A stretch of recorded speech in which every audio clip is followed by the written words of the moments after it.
সামাদ ফৌজিয়া ফাউন্ডেশনের পক্ষ থেকে আমাদের ত্রাণ গ্রহীতা যিনি আজকের আমাদের অনেকেরই প্রিয় আমাদের উপজেলা নির্বাহী কর্মকর্তা কিছু পেয়েছেন বা ধন্যবাদ। আসলে আজকে সামাদ ফৌজিয়া ফাউন্ডেশনের পক্ষ থেকে আজকে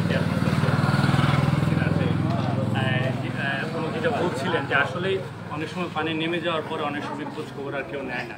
তো আমি বিশ্বাস করি যে ওনাদের যে এই অংশগ্রহণটা বন্যার্ত মানুষের জন্য, এই অংশগ্রহণটা বেশ কয়েকটা পরিবারের জন্য বেশ একটা সহায়তা হিসেবে থাকবে এবং আমি আশা প্রকাশ করব সামাদ ফৌজিয়া ফাউন্ডেশন পরবর্তীতে পুনর্বাসন কাজে আরও বিভিন্নভাবে সহায়তা করবে।